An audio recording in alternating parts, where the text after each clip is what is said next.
Bonjour les cancers, bienvenue dans votre guidance plus détaillée pour le mois de septembre 2025. Donc on va commencer par votre énergie à vous qui vous accompagne à travers le mois. Vous allez avoir les énergies d'Émiline, la sirène guérisseuse.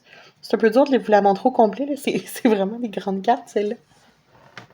Donc avec la sirène guérisseuse, vous allez vraiment être dans des énergies de guérison, d'apaisement. Vous allez vraiment penser vos blessures. Puis, premier message qu'on a ici, c'est le chemin de la prudence. Si vous rêvez d'oublier toute contrainte et de vous bercer d'insouciance, rappelez-vous que la prudence pourra vous éviter des déceptions.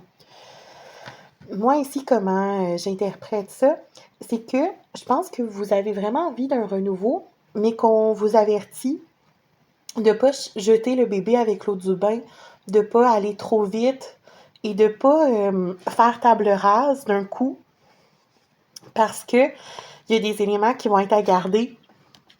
Même si vous avez vraiment envie d'essayer de nouvelles choses, pas tout jeter d'un coup.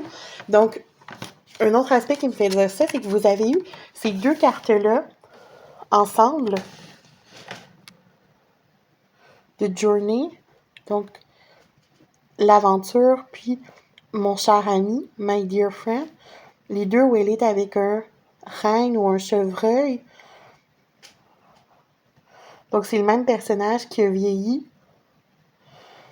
Et, dans le fond, à travers ces cartes-là, on voit l'évolution des deux personnages qui sont amis, en fait. Comme la carte le dit, mon cher ami. Le chevreuil et la dame sont amis. Alors, je pense qu'il est question d'amitié de longue date ou de relations de longue date, mais ça pourrait être aussi un travail que vous avez depuis longtemps, ça peut être un projet, peu importe.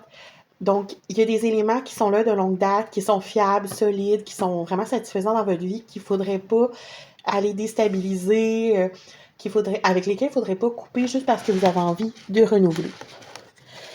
On nous dit un peu la même chose avec les tarots.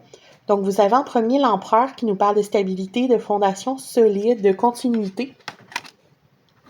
Et après, vous avez le magicien qui, avec le chiffre 1, parle de nouveau départ. Et le magicien, il a tous les outils, il a vraiment tout le potentiel pour fabriquer ce qu'il veut. Donc, je pense que toutes les portes sont ouvertes pour votre nouvelle vie, mais on vous met en garde de ne pas renoncer à toute stabilité, de ne pas couper toutes les fondations de votre existence d'un coup, mais vous pouvez créer ce que vous voulez comme renouveau. Et on vous parle aussi de prendre quand même le temps probablement d'y réfléchir, de vous reposer, de guérir, comme on avait avec la sirène guérisseuse, parce que le 4 d'épée ici nous parle vraiment de temps d'arrêt, de repos, de réflexion. Donc, il faut sûrement éviter la précipitation ici. Sinon, avec l'oracle du Lenormand, on a le serpent.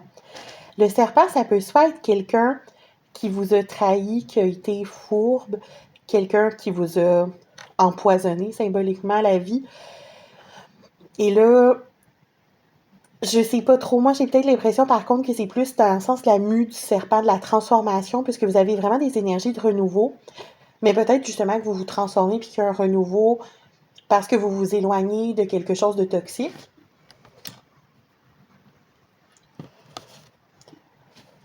Ici, on a l'enfant.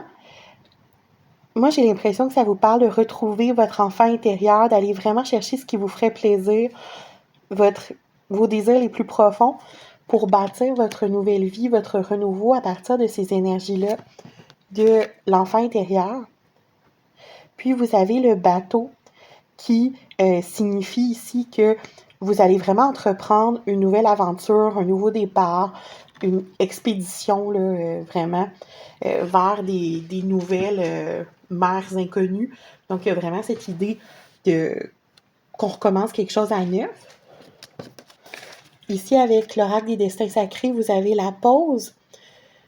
Puis, comme c'est les mêmes énergies que le 4 d'épée, j'ai vraiment l'impression qu'on vous dit de prendre une pause, un temps d'arrêt, de bien réfléchir avant d'entamer la nouvelle phase de votre vie. Puis, je vous ai pigé une carte plus sentimentale. Donc, dans la sphère plutôt relationnelle, sentimentale, on vous parle de courage, de témérité et d'audace. Donc, j'ai l'impression que le renouveau pourrait être entre autres dans le domaine sentimental. On vous dit que s'il y a des opportunités intéressantes, il va falloir peut-être accepter de sortir de vos zones de confort, de dépasser vos peurs et d'oser tenter l'expérience. Aussi, j'avais l'impression, vu que la dame est sur une espèce de taureau et que vous avez l'énergie, la même sirène que le signe du taureau a eu, je sais pas, peut-être que vous avez la lune en taureau, un ascendant taureau, je sais pas. Donc, j'avais l'impression que ça peut peut-être être significatif. J'avais l'impression aussi qu'avec la carte de la pause, ici, la cigogne, j'ai l'impression que c'est une cigogne. Je sais pas, je suis pas experte en oiseaux, mais la cigogne, elle tentait de ressortir aussi dans un autre jeu, mais j'ai juste pris 3 cartes, là. Donc, les symboliques de animal est vraiment forte ici avec des chevreuils, des reines, des cigognes, des taureaux. Peut-être quelque chose là-dedans qui pourra résonner pour vous. Donc, je vous souhaite le meilleur pour le mois de septembre. Merci les cancers.